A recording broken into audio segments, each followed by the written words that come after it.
സാറേ, ഈ 150 പവൻ്റെ സ്വർണവും BMW കാറെന്നൊക്കെ പറഞ്ഞാലേ ഞാൻ സമ്പാദിച്ചത് ഇത്രയൊക്കെ ഉള്ളു സാറേ.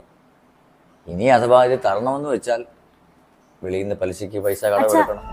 ഇനി ഞാൻ സംസാരിക്കാം, എനിക്ക് കുറച്ച് കാര്യങ്ങൾ പറയാനുണ്ട്. നമ്മളെ ആണുങ്ങൾ സംസാരിക്കുന്നിടത്തെ പെൺകുട്ടികൾ കയറി സംസാരിക്കാറില്ല. എൻ്റെ വീട്ടിൽ അങ്ങനെ സംഭവിച്ചിട്ടില്ല, ഞാൻ ഇത് കണ്ടിട്ടുമില്ല. അങ്ങനല്ല വേണ്ടത്. നീ ഒരു പക്ഷേ ഇവിടുന്ന് വീട്ടിലോട്ട് വന്നു കഴിഞ്ഞാലും നീ അടുക്കള നിൽക്കേണ്ടള്ള ആൾക്കാരുടെ മുമ്പിൽ വന്ന് ഇങ്ങനെ സംസാരിക്കേണ്ട ആവശ്യമില്ല. മനസ്സിലായോ സാറേ? എൻ്റെ പെൺമക്കളെ ആവശ്യമില്ലാത്തടത്ത് കയറി സംസാരിക്കാറില്ല, ആവശ്യം ഉള്ളിടത്തേ സംസാരിക്കാറുള്ളൂ. അവക്ക് പറയാനുള്ള അവള് പറയട്ടെ. ഞാൻ പറഞ്ഞാൽ എന്റെ അച്ഛൻ പലിശയ്ക്ക് പണം എടുത്തിട്ടായാലും നിങ്ങൾ പറഞ്ഞ സ്ത്രീധനത്തൊക്കെ തന്നിരിക്കും. പക്ഷെ എനിക്ക് കുറച്ച് ഡിമാൻഡ്സ് ഉണ്ട്, അത് നിങ്ങൾ അംഗീകരിക്കാൻ തയ്യാറാണോ? പറ്റുമോ?